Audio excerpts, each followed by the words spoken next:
político. A esta hora en Blue, las historias, las primicias, los personajes, los deportes. Inicia la tarde con Meridiano Blue. Dirige Ricardo Ospina.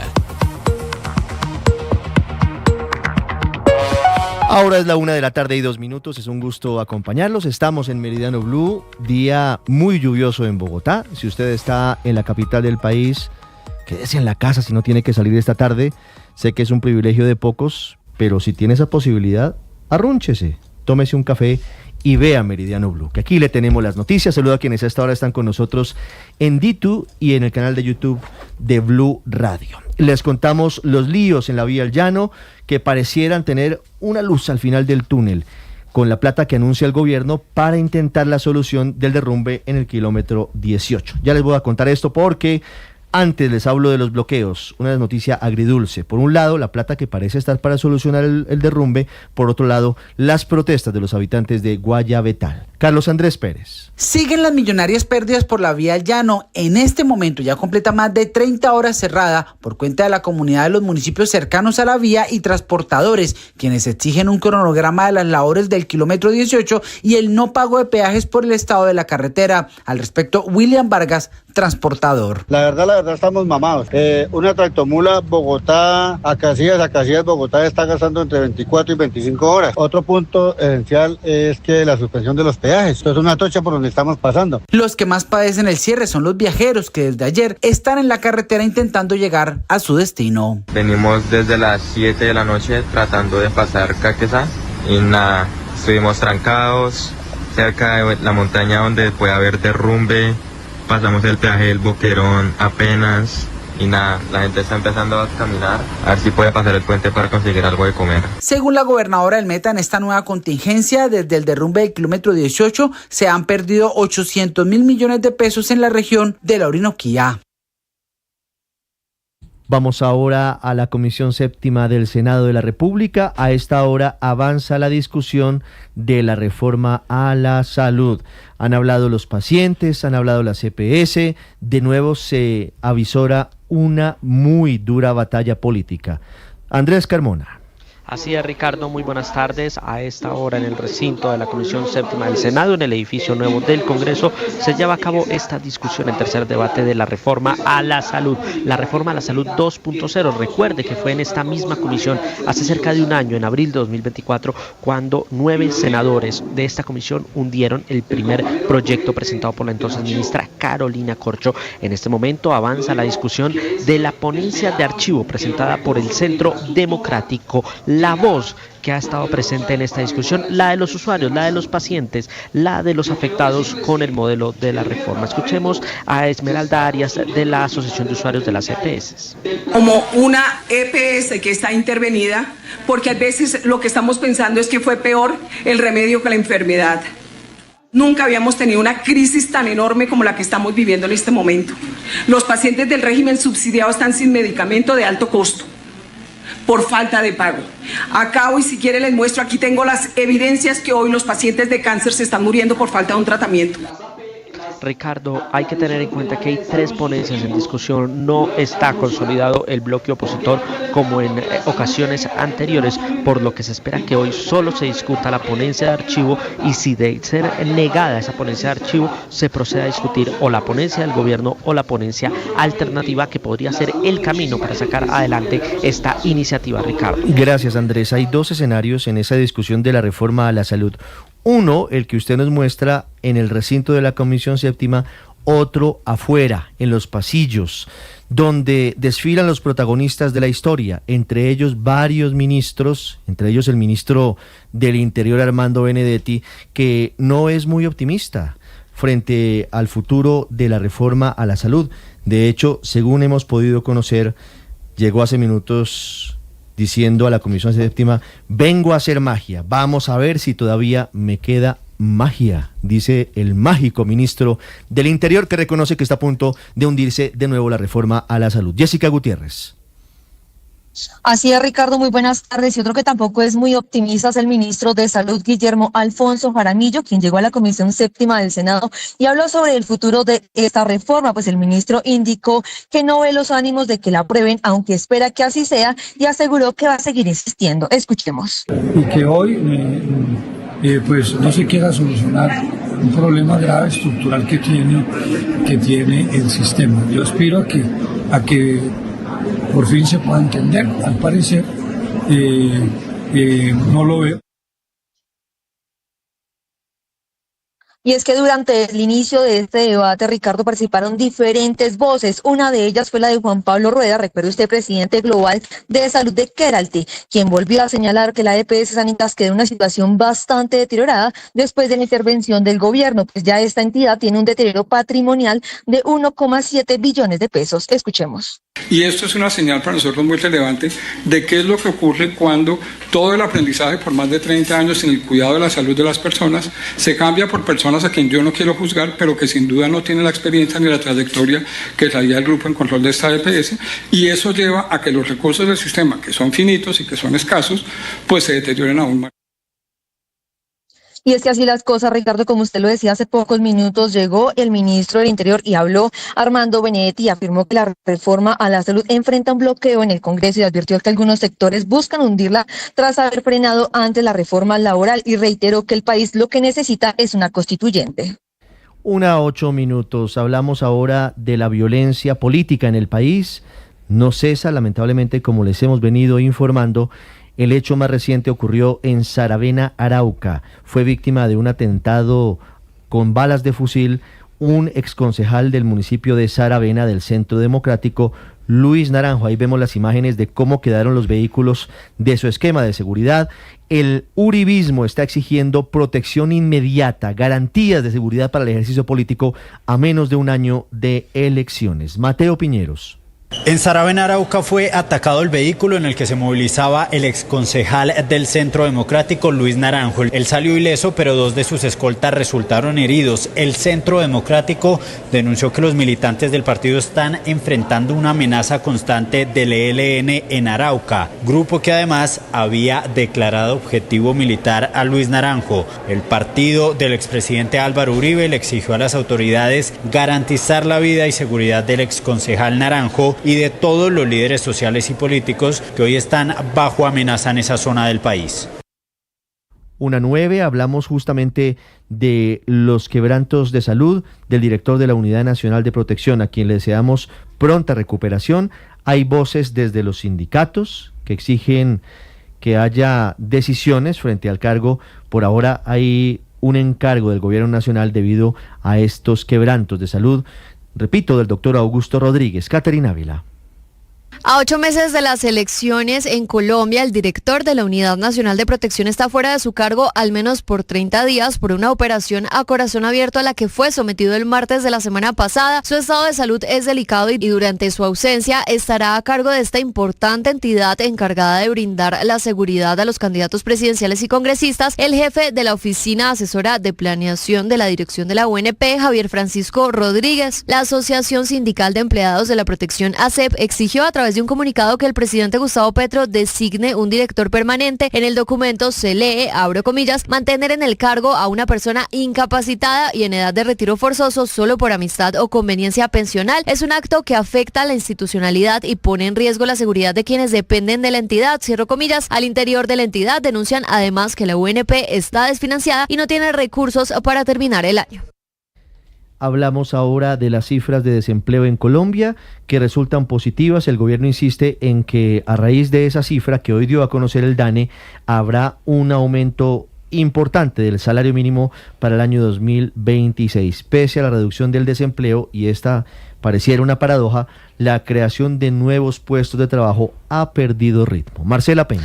Ricardo, es que los últimos reportes del mercado laboral nos tenían acostumbrados a la creación de más de 500,000 de puestos de trabajo. Solo en junio se crearon 766,000 en el reporte de junio, pero en este reporte, que es el de agosto, se crearon apenas 393,000 empleos. Además, 420,000 personas dejaron de buscar trabajo, no entran en el conteo de cifras de mercado laboral para el gobierno. Sin embargo, esta cifra es histórica, el reporte es positivo y anticipa que tendremos un buen incremento del salario mínimo. Escuche usted al ministro de Trabajo, Antonio Sanguino. Definiremos un indicador que mantenga, eso sí, para el gobierno es absolutamente claro, la vocación de mejorar cada vez más los ingresos de los trabajadores y trabajadoras. Sanguino no le puso ninguna cifra a la vocación del gobierno de subir los ingresos de los trabajadores y calificó como cobarde al presidente de FENALCO, Jaime Alberto Cabal, por su anuncio de no hacer parte de las negociaciones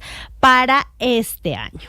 1:12 minutos, ha dicho el presidente de FENALCO que si el gobierno ya tiene definido cuál va a ser el incremento del salario mínimo para el año entrante, no tiene sentido alguno que se cite a la mesa tripartita. 1:12, cambiamos de tema, les hablamos de la expectativa porque esta tarde se conocerá el monto de la condena contra el famoso Diego Cadena, uno de los abogados del expresidente Álvaro Uribe, en medio del escándalo por los falsos testigos. Sergio Barbosa. Hola, buenas tardes. Está a punto de instalarse aquí en los juzgados de Palo Quemado la audiencia de lectura de sentencia en primera instancia contra el abogado Diego Cadena, quien representó al expresidente Álvaro Uribe Vélez. Fue el pasado 15 de agosto cuando la justicia lo halló culpable por el delito de soborno en actuación penal por haber ejercido presiones para que el exparamilitar Juan Guillermo Monsalve se retractara de los señalamientos que había hecho contra el expresidente Álvaro Uribe. Y es que de acuerdo con la tesis de la Fiscalía, Cadena habría ofrecido beneficios jurídicos y apoyo económico a Monsalve para que cambiara su versión y favoreciera los intereses del expresidente en este proceso. Según la acusación, estas gestiones no se hicieron de manera legal, sino con el objetivo de alterar el testimonio y en consecuencia la verdad procesal. La Fiscalía sostiene que las reuniones y comunicaciones entre Cadena y Monsalve, sumadas a los pagos y promesas, configuraban un claro acto de soborno en el marco de una actuación penal. Hablamos de la tragedia que se vive en Bahía Solano, en Chocó. 3 turistas murieron ahogados. A esta hora sigue la búsqueda de una persona que también fue arrastrada por una ola en esa zona del Pacífico en el departamento de Chocó. Héctor Santamaría. Ricardo, no se sale el asombro luego de la muerte de Edison Palacio Mosquera, un habitante de la zona que se desempeñaba como guía turístico, y de 2 jóvenes procedentes de la ciudad de Medellín, Nicolás Fernández y Ana María Salazar, que murieron ahogados en la playa El Amejal, en la costa del Pacífico, tras ser arrastrado por una ola. Sigue intensamente la búsqueda de una 4ª persona, según el alcalde de la localidad, Jairson Leonel Valencia. En estos momentos, las autoridades de socorro están realizando la búsqueda de una 4ª persona que se encuentra desaparecida. Reiteramos a todos los bañistas y residentes a respetar las señales de precaución y hacer uso de las zonas de baño de manera responsable. Ricardo, el mandatario local, expresó su solidaridad y condolencias con las familias y cercanos a las víctimas e insistió en que se van a ajustar las medidas ahí en Bahía Solano para que más allá de la tragedia siga siendo uno de los principales destinos turísticos de la naturaleza en Colombia. Acaban de ser suspendidas las clases parcialmente en la Universidad del Atlántico, que está a 48 horas de unas elecciones muy polémicas en las que se están jugando también una batalla durísima. El gobierno del presidente Gustavo Petro y la Casa Char. Esto va mucho más allá de la Universidad del Atlántico. Vanessa Saldarriaga en Barranquilla. Ricardo, buenas tardes. Y es un tenso panorama el que se está viviendo en la Universidad del Atlántico, donde esta mañana fueron detonadas al menos 4 papas bombas, mientras en la plaza principal del campus, ubicado en Puerto Colombia, estaba siendo preparada la tarima para el evento de cierre de campaña que tiene Leyton Barrios, uno de los candidatos que figura como una fuerte opción y quien recibió el apoyo del partido Cambio Radical y también de la Casa Char. Por esta situación fueron suspendidas varias clases y otras más fueron convocadas de manera virtual, pues a esto se le sumó una denuncia que el vicerrector de Bienestar Estudiantil, quien también es candidato a rector, realizó ante la Defensoría del Pueblo, en el sentido de que supuestamente había recibido amenazas de que sería detonada una bomba en el baño de uno de los bloques estudiantiles hacia el mediodía de hoy. Aunque por el tema no fue ordenada la suspensión de clases, sí hay preocupación entre los alumnos por las garantías que pueda haber, especialmente para la jornada de votación de este jueves. Ya hay una unidad de antiexplosivos en la institución haciendo las respectivas revisiones y mientras tanto, a pesar de la tensión que hay, en este momento se prepara para iniciar el evento de cierre de campaña del candidato Barrios, en el que por cierto figuran como artistas invitados Oscar Prince y Juan da Caribe. Todo un panorama que se está dando en medio de esta previa a estas elecciones, Ricardo. 1:16 en Noticias del Mundo. El presidente Donald Trump pronunció un histórico y controvertido discurso ante el cuerpo de generales estadounidenses en la sede de la ahora bautizada Secretaría de Guerra. ante Secretaría de Defensa de los Estados Unidos, prometió vigilar al enemigo interior y prometió resucitar el espíritu guerrero. Más adelante les cuento qué dijo antes de ir a ese evento sobre incursión terrestre en Venezuela. César Moreno. Buenas tardes. Desde Quantico, Virginia, el presidente estadounidense Donald Trump aprovechó una reunión de todos los generales del país convocada por el Pentágono, una reunión inédita, para advertir a los mandos militares sobre la invasión interior en Estados Unidos y defendió el despliegue de las Fuerzas Armadas en ciudades gobernadas por la oposición demócrata, porque estas urbes están dominadas por la violencia. Frente al poder militar estadounidense, Trump anunció una inversión millonaria para fortalecer las Fuerzas Armadas y que a veces les tocaba ir a la guerra para no tener más guerras, así no lo quisieran. When we go with the word war, and we want war because we want to have no wars, but you have to be there. Sobre su más duro rival, Rusia, y su decisión por no terminar el conflicto con Ucrania, Trump aseguró que no quiere usar su arsenal nuclear, pero que tiene submarinos nucleares muy cerca a Rusia, vigilándolos. And I sent a submarine, nuclear submarine, the most lethal weapon ever made. Number one, you can't detect it. There's no way.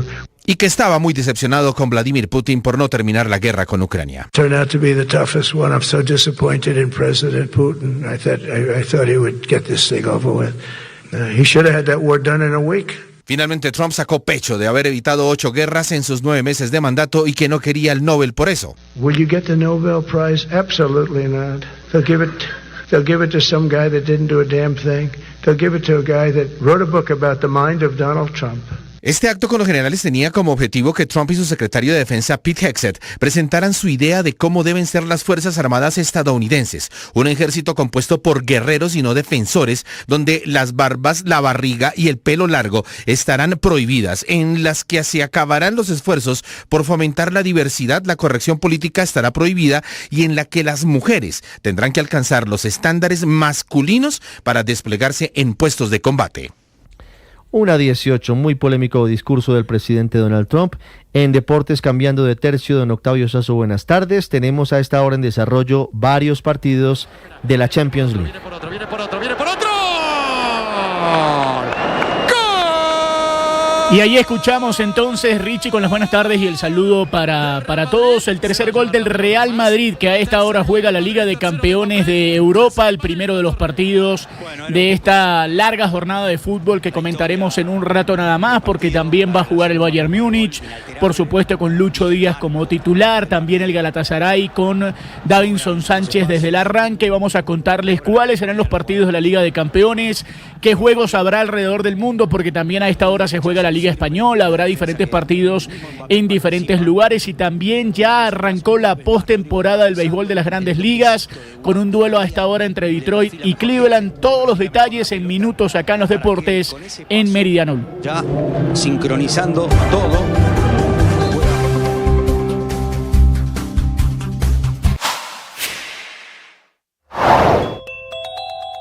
El pacto histórico mantiene los 3 candidatos de su consulta interna. Por ahora descartaron una alianza de Carolina Corcho e Iván Cepeda, como lo sugirió Gustavo Bolívar para enfrentar a Daniel Quintero. Además de apoyar la consulta, el ministro del Interior, Armando Benedetti, también defendió al presidente Gustavo Petro, señalado de supuesta participación en política. La ley permite que el presidente de la República y los ministros de los partidos puedan asistir a la asamblea de las convenciones del partido. Es que estamos hablando de plataforma política en el buen sentido de la palabra. Eso no es intervención en política. ¿Qué tiene de malo que el presidente diga que sea el pueblo el que escoja?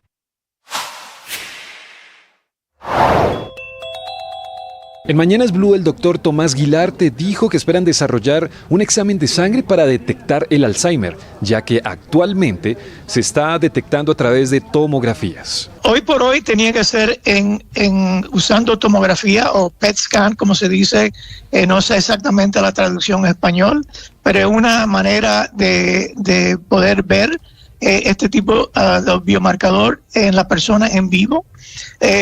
Lo que queremos desarrollar ahora es un examen que lo podemos hacer en la sangre. Estamos trabajando en eso ahora mismo, para un futuro poder hacerlo en la sangre, que sería mucho mejor y menos costoso. Ahora también tratar de desarrollar es que hay drogas que atacan a esta proteína, este biomarcador, y eso es el próximo proceso que queremos demostrar ciertos tipos de drogas pueden no curar, pero disminuir el progreso de la enfermedad. Para una mejor experiencia con estos contenidos, suscríbase a nuestro canal de YouTube. En Blue le ponemos cara a la radio. El mundo en Meridiano Blue. Hoy ha sido noticia en diferentes escenarios el presidente de Estados Unidos, Donald Trump. Ya lo escuchamos en su discurso ante el Cuerpo de Generales de Estados Unidos. Antes de ese evento, en una muy corta declaración a los corresponsales que cubren la Casa Blanca, pareció sugerir que la siguiente fase en contra del narcotráfico en Venezuela contemplará operaciones terrestres. Juan Camilo Merlano en Washington. Tras una campaña agresiva con el uso de la fuerza militar y letal contra embarcaciones en el Mar Caribe que hasta ahora dejan 17 muertos, el presidente Trump ahora abre la puerta a una nueva fase, posiblemente con operaciones en terreno. We have absolutely no drugs coming into our country via water because it was lethal. And now we'll look at cartels. We're going to look very seriously at cartels coming by land. No tenemos absolutamente ninguna droga entrando a nuestro país por vía marítima porque los ataques fueron letales y ahora estamos viendo los carteles. Vamos a mirar muy seriamente a los carteles que vienen por tierra, aseguró el presidente Trump ante medios de comunicación.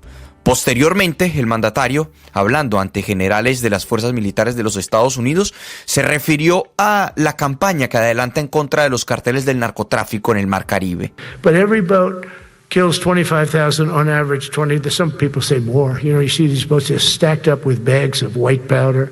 That's mostly fentanyl and other drugs too. Allí destacaba el presidente Trump los bombardeos que han adelantado en contra de embarcaciones en el Mar Caribe, que ya no ha llegado ninguna droga a través del mar a territorio estadounidense y que por primera vez un líder está encabezando una campaña en contra de los carteles del narcotráfico en el hemisferio occidental que asesinan miles de estadounidenses al año. Hablaba de 300,000 al año y decía el presidente Trump que por cada bote atacado, en cada uno de esos botes podía representar unos 25,000 estadounidenses muertos por sobredosis.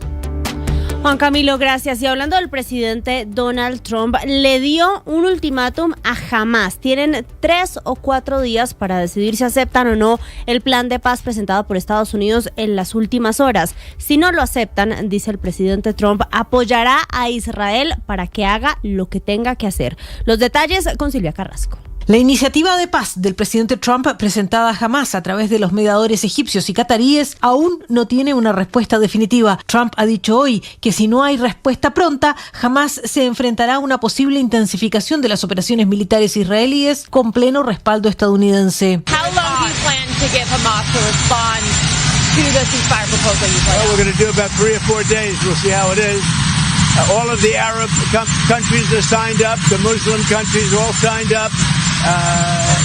Le preguntan los periodistas cuánto tiempo planea darle para responder a toda esta propuesta y responde el presidente Trump: solo tardaremos unos 3 o 4 días, ya veremos cómo resulta. Todos los países árabes y musulmanes se han comprometido, Israel también, solo estamos esperando y Hamás lo aceptará o no, y si no, será un final muy triste. Hamás está revisando las condiciones. Fuentes cercanas al grupo indican que si bien Hamás considera el plan de buena fe, existe una gran preocupación por las demandas de desarme y de cesión del control político de Gaza. Un funcionario palestino describió el plan como uno con un fuerte sesgo hacia Israel y que niega a los palestinos cualquier reclamación legítima. El aliado de Hamás, la Yihad Islámica, ha rechazado rotundamente la propuesta. Tampoco al interior de Israel hay confianza en lo que Netanyahu vaya a hacer. Quien habla es Alon Pinkas, que es un ex diplomático israelí. And so Mr. Netanyahu was pushed into a corner where he had to El señor Netanyahu se vio acorralado y tuvo que aceptarlo públicamente. Supongamos ahora que jamás lo acepta. El señor Netanyahu ahora va a pedir más tiempo para estudiar los detalles, para saber lo que significa exactamente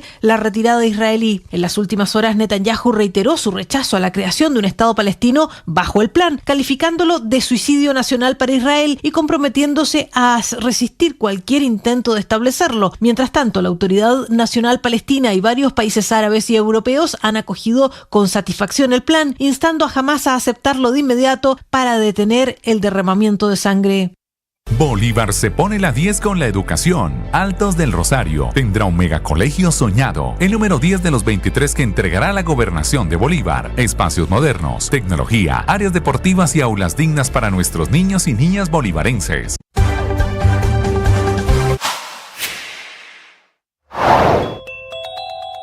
Teniendo en cuenta la decisión de la Superintendente de Industria y Comercio, Cielo Rusinque, de renunciar a su visa estadounidense, en Mañanas Blue se refirió a la desertificación de Colombia por parte de ese gobierno en la lucha contra las drogas. Es que a Estados Unidos le interesa los miles de muertos que hemos puesto en esta lucha contra las drogas, de los cuales ellos son los principales consumidores, al momento de desertificarnos de manera injusta, desproporcionada, arbitraria, como un acto político de humillación a toda una nación que es la que pone los muertos desde hace muchos años y que muestra en cifras y que demuestra cómo su lucha contra las drogas ha sido efectiva y cómo es el modelo que venía imperando desde Estados Unidos el que había fallado, que era mediante la sustitución y mediante otro tipo de prácticas y otro tipo de formas, más que la erradicación forzosa, que se podía contrarrestar ese flagelo de fondo.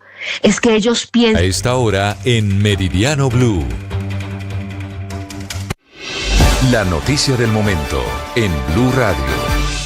Una 27, noticia del momento que tiene como origen el Banco de la República. Hay noticia a esta hora, decisiones sobre las tasas de interés. Marcela Peña, ¿se mantienen estables o bajan las tasas de interés? Se mantienen estables a pesar de las peticiones del gobierno nacional. 4 codirectores del Banco de la República han pedido que se queden en el 9,25%. Los otros 3 pidieron recortes no de la misma magnitud. El Banco de la República justifica su decisión, entre otras cosas, con que las expectativas de los analistas no están ancladas en su meta del 3% y la inflación no está bajando de la manera en que está esperando el Banco de la República. Van a leer otro comunicado de prensa de la entidad. Vamos a seguir muy pendientes de lo que sucede hasta ahora en el Banco Central. Entonces la noticia, Marcela, en economía es que a esta hora el Banco de la República mantiene sin modificaciones las tasas de interés. Noticia importante para el bolsillo de todos los colombianos y para la economía del país. Ya de segundo les cuento sobre una emergencia que a esta hora se presenta en el municipio de Mosquera, Cundinamarca. Antes hablamos de las denuncias sobre presuntas presiones a contratistas del Ministerio de Salud para que viajen a Ibagué el próximo viernes y llenen el Parque Murillo Toro, a donde el presidente Gustavo Petro tendrá un evento público. Recuerden ustedes que el ministro de Salud es el ibaguereño Guillermo Alfonso Jaramillo. Fernando González. Trabajadores de la salud en el Tolima se encuentran entre la espada y la pared por la visita presidencial del próximo viernes 3 de octubre. En diálogos sostenidos en los bajos de la gobernación del Tolima, varios trabajadores de la salud, incluidos gerentes, médicos, enfermeros y personal de apoyo, afirmaron que recibieron la orden de presentarse en la Plaza Murillo Toro desde las 10 de la mañana y permanecer hasta finalizar el acto. Aseguran que tienen que llegar al Murillo Toro por cuenta propia, traer pancartas, pitos y 5 personas más. Un gerente de hospital extramicrófono le contó a Blue Radio que aparte de lo solicitado por el Ministerio de Salud y Protección, a ellos como gerentes también tienen la certeza que a los contratistas del programa Vacunación de Fiebre Amarilla les han pedido hacer un aporte económico significativo para contratar buses y cubrir los almuerzos de la gente.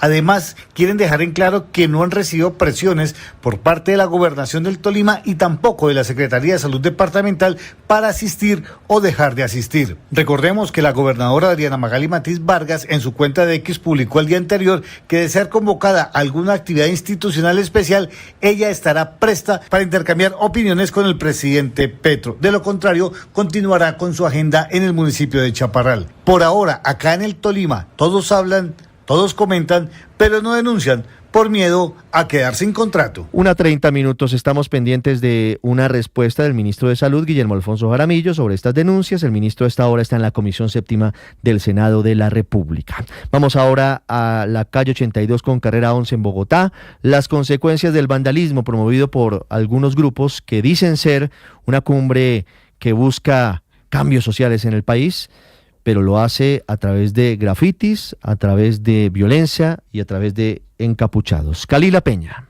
Desde tempranas horas, funcionarios de la Defensoría del Espacio Público iniciaron labores de limpieza en coordinación con los vecinos y comerciantes del sector norte, quienes rechazaron estos actos de violencia. Creo que el mensaje en este caso se trata de la solidaridad, cómo repeler a través de la solidaridad la cadena de agresión que en una supuesta marcha pacífica se llena de odio y de mensajes que no traen nada de pacífico, sino que buscan agredir. Creer en la protesta, todos tenemos el derecho a marchar, todos tenemos el derecho a hacernos escuchar, pero ya cuando se pasan acciones violentas, a vandalismo y a todo eso. La directora del DADEP, Lucía Bastida, señaló que las labores de limpieza buscan mitigar el impacto inmediato, pero advirtió que este tipo de hechos y actos violentos deben ser rechazados. En un jardín infantil donde hay niños hasta los 4 años, pues había mensajes de paracos, de burgueses. Eso no tiene sentido en la ciudad. El secretario de Gobierno reiteró el llamado a la Fiscalía General de la Nación para avanzar en la investigación y judicialización de los responsables. La noticia del momento en Blue Radio.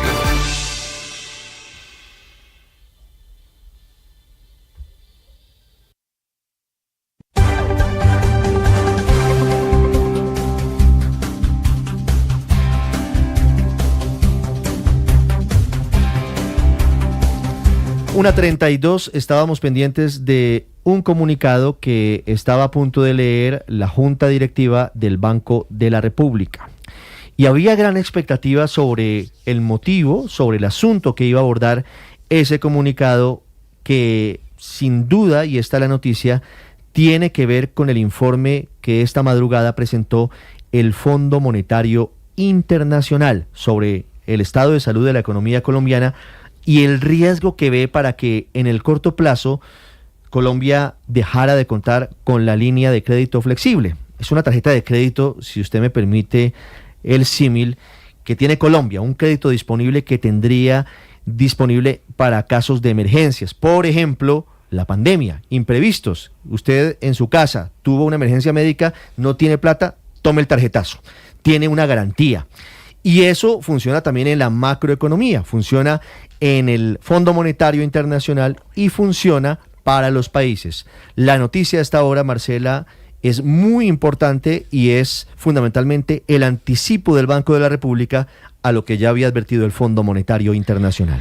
Pues Ricardo, el anuncio lo acaba de hacer el gerente del Banco de la República, Leonardo Villar. Esta mañana les contamos sobre el informe del Fondo Monetario Internacional que advierte básicamente que el marco fiscal de Colombia, es decir, las finanzas públicas en nuestro país, pues ya no son sólidas como cuando nos entregaron esa tarjeta de crédito Premium la primera vez. ¿Qué decidió hacer el gobierno entonces? Cortar el plástico. La van a devolver. No va a insistir Colombia en mantener el acceso a la línea de crédito flexible y anuncia su cancelación. Este es el momento del anuncio que hace el gerente Leonardo Villar. Mientras los portafolios que alcanzó 4.5 mil millones de dólares durante 2024 y lo corrido de 2025. La cancelación del acuerdo actual no tiene ningún efecto sobre el cronograma de pagos del desembolso de la línea de crédito flexible que se llevó a cabo en diciembre de 2020. Lo que está explicando a esta hora el gerente es que al Banco de la República no le preocupa la liquidez de la economía colombiana y cree que tenemos suficientes reservas internacionales como para responder a esta coyuntura. Lo que ocurre es que tener esa línea de crédito premium sí era una especie de garantía y de apoyo al gobierno colombiano en los mercados internacionales. Haga de cuenta, eso era como una carta de buena recomendación también. No tenerla implica que en caso de emergencia Colombia tendría no un acceso a una línea que pueda desembolsar de inmediato, sino que tendría que negociar con el Fondo Monetario un programa de rescate tradicional. Estás escuchando Blue Radio.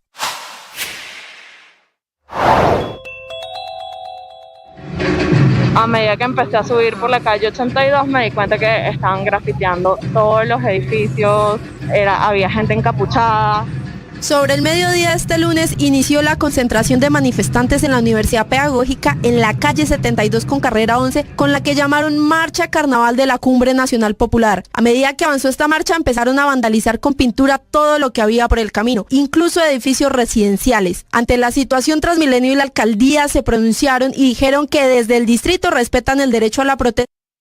1:36, les anticipábamos, hay noticia en Mosquera, Cundinamarca, hay una emergencia a esta hora. Nicolás Rodríguez, ¿qué pasó? Ricardo, sí señor, buenas tardes. A esta hora mucha atención porque se presenta una emergencia en el Parque Industrial Montana, esto en el municipio de Mosquera, Cundinamarca, por la fuga de gas cloro, que hasta el momento se confirman autoridades bomberos que atienden a esta hora la emergencia, 20 personas afectadas por la inhalación de este gas. El Hospital María Auxiliadora de Mosquera confirma que ya fueron activados los protocolos y en este momento están siendo atendidos 22 pacientes por la situación en mención. Sin embargo, confirman que es una condición de sobreocupación hospitalaria que no se ha generado debido a varias denuncias en este momento. El capitán de bomberos Álvaro Farfán hace segundo le confirmó a Blue Radio que en este momento ya están en la verificación en la zona para hacer obviamente las maniobras de limpieza de este gas que todavía continúa en el ambiente. 1:36, hablamos ahora del doloroso caso de un bebé de 11 meses de nacido que murió en extrañas circunstancias en un jardín infantil en La Calera, Cundinamarca. Julián Ríos. Hola compañeros, buenas tardes. Mire, hay consternación total aquí en el municipio de La Calera por la muerte de este pequeño de 11 meses de nacido. Respondía el nombre de Lian, fue reportado oficialmente muerto en un hospital a donde fue trasladado por las profesoras. Él lo tenían aquí en un jardín infantil sus familiares, que son oriundos también aquí del municipio de La Calera. Y pues en este momento los familiares desde anoche quisieron velatones y hoy están exigiendo justicia, que se investigue el caso de la muerte de este pequeño porque dice que no puede quedar en la impunidad. Mi primo dejó al niño en el jardín a las 7:30 de la mañana. A las 10 de la mañana la madre recibe una noticia de que una de las profesoras está por urgencias con el niño. Ya se dirige al hospital. Cuando llega al hospital, pues ya el dictamen del hospital es que el niño llegó sin signos vitales al hospital. Quiere decir que el niño no murió en el hospital. Estamos indignados, la verdad, porque pues ayer las profesoras del jardín no son capaces de dar la cara. Y Mayerly Moreno es la secretaria de Educación. Ella fue la vocera también esta madrugada, esta mañana, el representante de la alcaldía quien dio algunas explicaciones de cómo estaba funcionando este jardín infantil y tal vez de lo que ocurrió y lo que están haciendo las autoridades. Escuchémosla. El niño llega a urgencias llevado por un automóvil particular por una de las profesoras de este centro de desarrollo integral, que no es un jardín infantil, es un centro de desarrollo infantil y pues efectivamente a pesar de que llega sin muchos de los signos, de todos modos el equipo médico de manera integral, pediatra, medicina general, le hacen todas las maniobras de reanimación al niño, incluido aplicación de adrenalina, pues efectivamente sobre las 10:30 se da el suceso. Y esta noche también los familiares del pequeño Lian y los vecinos y habitantes aquí del municipio de La Calera tienen programado un nuevo velatón. También exigirán que se haga justicia. Todos están...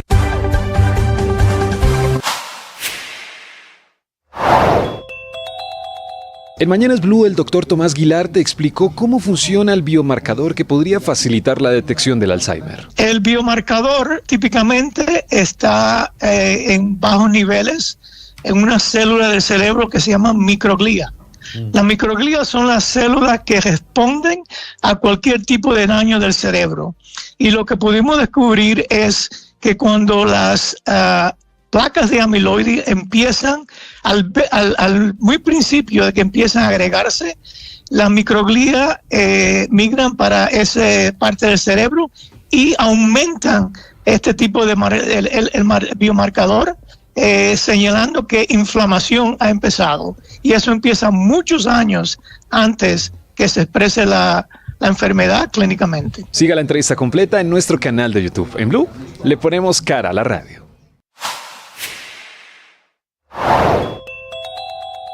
Al menos 2.3 millones de colombianos van a tener que cambiarse de EPS en los próximos 6 meses.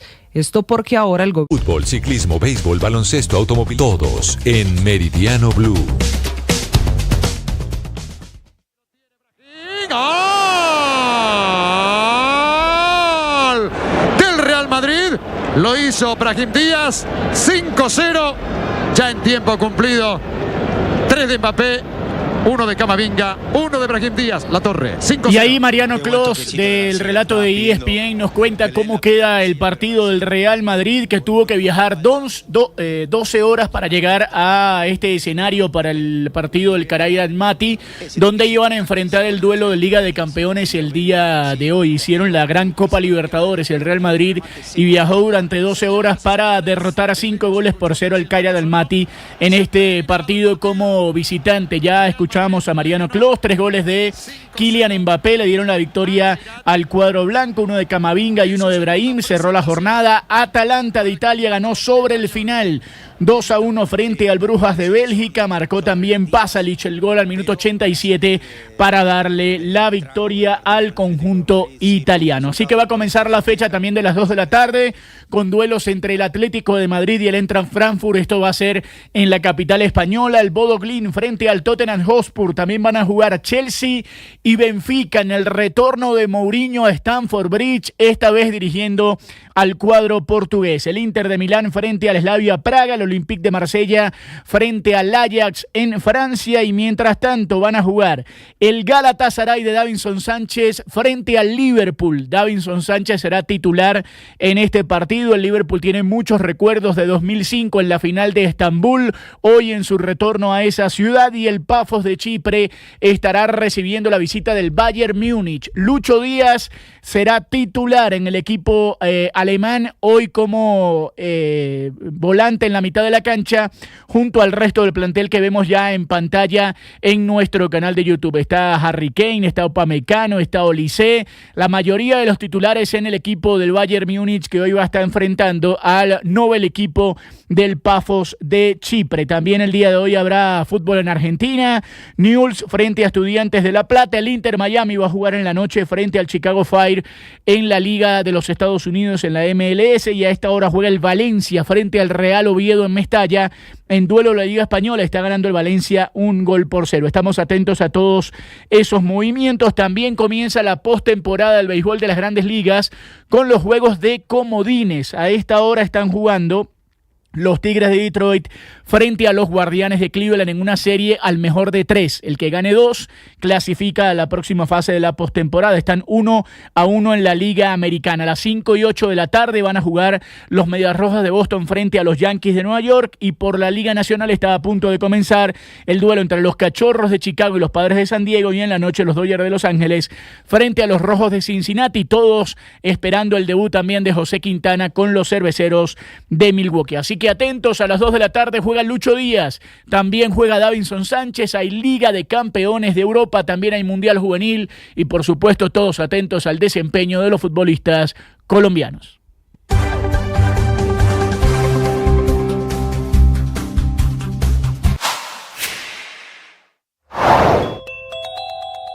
En Mañanas Blue, la superintendente de Industria y Comercio, Cielo Rusinque, dijo que un documento no puede estar por encima de la dignidad de los palestinos, argumentando su renuncia a la visa estadounidense. Mire, esas visas y esos papeles, son papeles. ¿Sabe qué es lo que no se puede devolver, Néstor?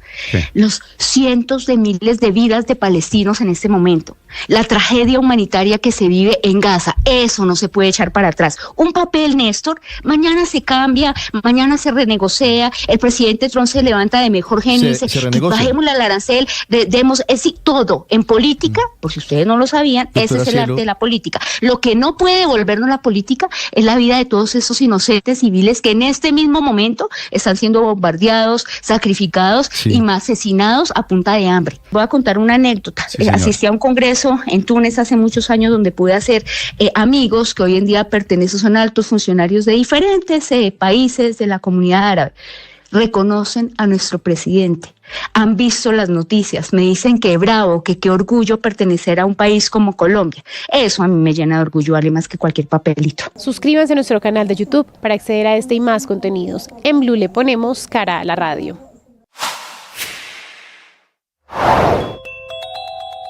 ¿Qué evaluación tiene Esteban Romero, organizador de la Cumbre Nacional Popular que tuvo lugar en la Universidad Pedagógica sobre la gentrificación de Bogotá? Esto respondió en Mañanas Blue. Gentrificación es el proceso de cambio de espacios, de zonas de la ciudad, en donde se invierten grandes cantidades de capital de sectores públicos y privados para transformar una zona, embellecerla, cambiarle su función social y desplazar a comunidades que históricamente se han asentado ahí y desplazarlas hacia las periferias, a su suerte, a seguir marginalizándolas. Y en el norte de Bogotá, donde usted... Seguimos a esta hora de la tarde aquí en Meridiano Blue y vamos a hablar del Atlántico, porque tras 20 años la transformación vial del Atlántico conecta nuestra competitividad con el mundo. En los últimos 20 años el Atlántico ha experimentado una transformación profunda en temas viales que ha pasado de contar con 350 kilómetros de carreteras en buen estado a consolidar una red moderna y eficiente, un sistema de carreteras estratégicamente planificado que impulsa la competitividad, la integración regional y la calidad de vida, obviamente. Este proceso, guiado por la visión a largo plazo, ha modernizado corredores troncales, secundarios y terciarios que fortalecen la conexión entre zonas productivas, urbanas y rurales y mejoran la seguridad y eficiencia del transporte. En el marco de esta evolución, el Plan Departamental 2024-2027, el Plan Vial Departamental 2024-2027 mantiene la apuesta por obras de alto impacto como el corredor logístico, el corredor internacional y la optimización de la malla vial secundaria, proyectos que incluyen dobles calzadas, accesos estratégicos, puntos críticos y mantenimiento integral. La meta es reducir aún más costos logísticos, dinamizar la economía y asegurar una conectividad sostenible para el futuro. Todo esto gracias al apoyo de la Gobernación del Atlántico, la competitividad que da el plan vial de este departamento para los años por venir. Esta es información exclusiva de Blue Radio. Ojo con esta noticia. Yo solamente les digo pilas con esta movida que intenta el gobierno del presidente Gustavo Petro de frente. No es una jugada oculta. Le está echando el ojo a 9 billones, con B, billones de pesos en ahorros de los trabajadores considerados de alto riesgo que hoy están en los fondos privados de pensiones. El propio presidente de la entidad pública, que es Colpensiones, Jaime Duzán, reconoció que con ellos el gobierno podría tapar parte del hueco fiscal, de la difícil situación financiera que tienen hoy la nación y el gobierno nacional. Marcela Peña, ¿cómo es la historia? Pues la historia, Ricardo, comienza con un gobierno que no tiene plata, como les hemos venido contando, y con Colpensiones que tiene una idea. La idea del millón es trasladar a 40,000 trabajadores considerados de alto riesgo, como por ejemplo bomberos, mineros, empleados del IMPEC, entre otros,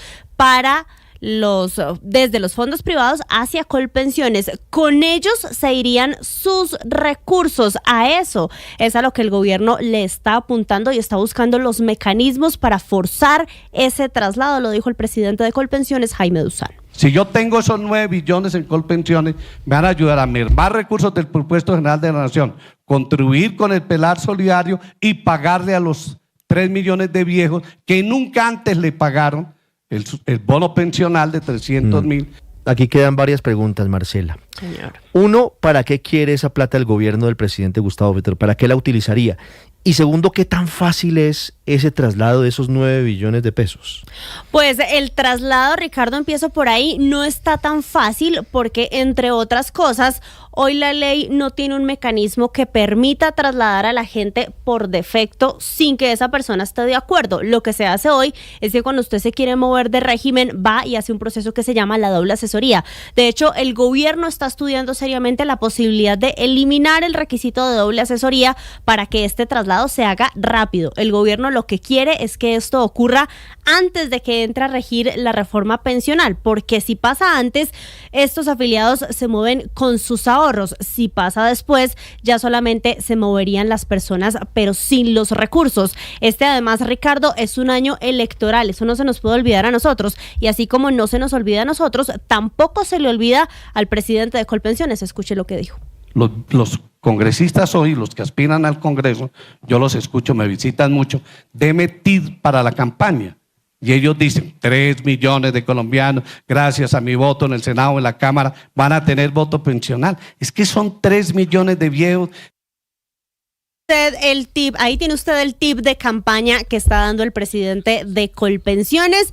Le complemento además con que el gobierno ya logró que 920,000 adultos mayores se inscriban en bases de datos del Departamento de Prosperidad Social para que les paguen este famoso bono pensional que tiene la reforma. Bono que podría ser financiado si Colpensiones se sale con la suya y traslada esos 9 billones de pesos. Le haremos seguimiento a esta noticia, Marcela, unas 50, y hablamos de un fallo judicial que ordenó el embargo de 2 cuentas del ejército en Quibdó, que ha dejado en vilo incluso la alimentación de cerca de 4.000 militares que operan en el departamento de Chocó. Felipe García. En el departamento de Chocó, cerca de 4.000 militares quedaron en vilo por el embargo de 2 cuentas del ejército, una en el Banco de Bogotá y otra en el BBVA, donde se consignan los recursos destinados a su nómina y alimentación. La medida fue ordenada por el Juzgado Tercero Administrativo de Oralidad de Quibdó. Todo esto se originó en una sentencia que responsabilizó a la institución en un hecho de desplazamiento forzado ocurrido años atrás. El fallo ordenaba divulgar la decisión en un medio de comunicación o canal institucional,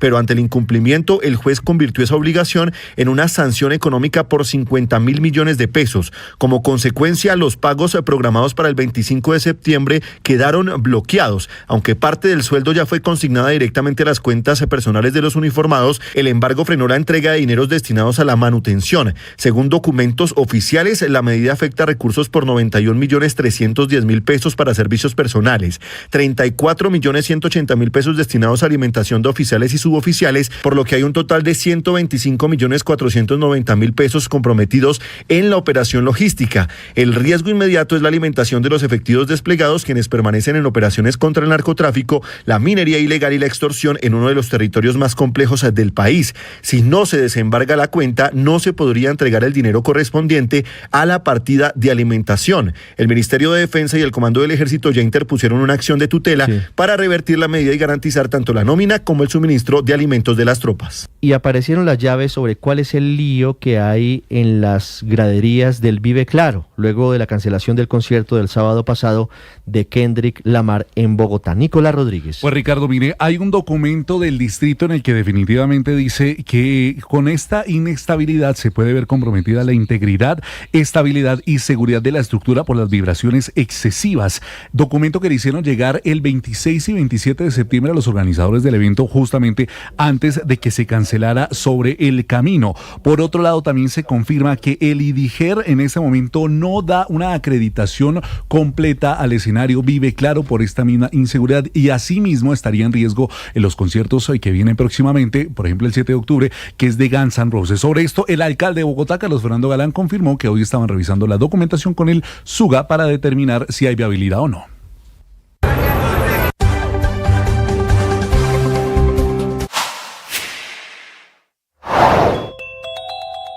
En un hospital de Saravena, Arauca, son atendidos 2 escoltas que resultaron heridos en un atentado en contra de un exconcejal del Centro Democrático. Hasta el momento lo que nos han podido informar desde el municipio de Saravena es que el exconcejal Luis Naranjo salió ileso de este atentado que le realizaron en la mañana de hoy aquí en el municipio de Saravena. Quien se movilizaba con su esquema de seguridad en el barrio Cofavi de esta localidad, cuando hombres fuertemente armados lo atacaron con armas de largo alcance. Allí fue impactada sus 2 camionetas que tiene asignado por la Unidad Nacional de Protección, y 2 escoltas resultaron heridos. De inmediato fue trasladado tanto Luis Naranjo como los 4 escoltas que tiene asignado por la Unidad Nacional de Protección hacia el hospital del Sarare, donde allí son atendidos por la parte médica de ese centro asistencial. Suscríbase en nuestro canal de YouTube para más información. En Blue le ponemos cara a la radio.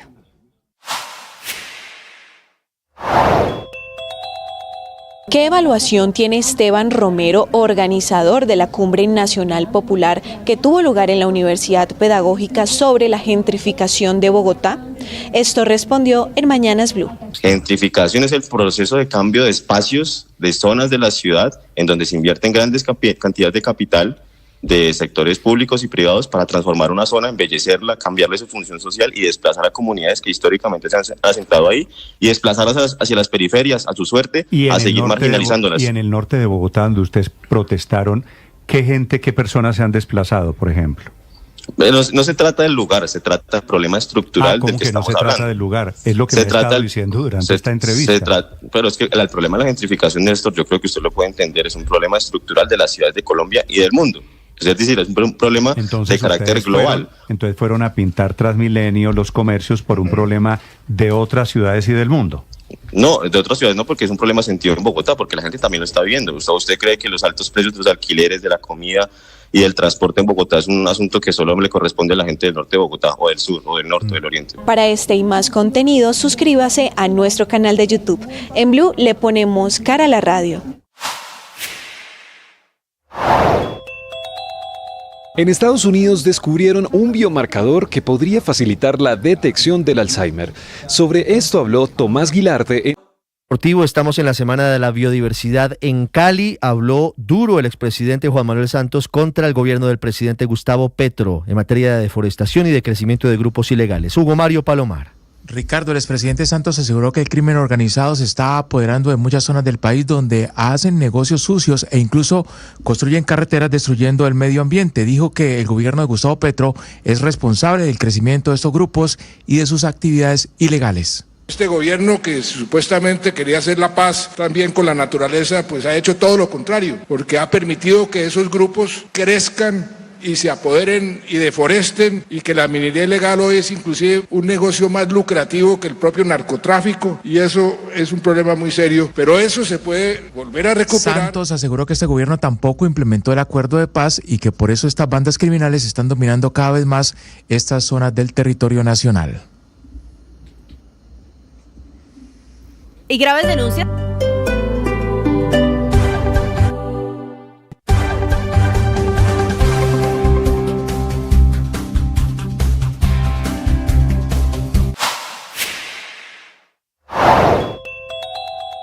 El desempleo en Colombia volvió a caer. Pasó de un 9.7% en agosto del 2024 a un 8.6% en agosto del 2025. Sigue la reducción del desempleo en Colombia, aunque con cifras menos dinámicas de la generación de nuevos puestos de trabajo. En este reporte, el reporte de agosto, el desempleo pasa de 9,7%.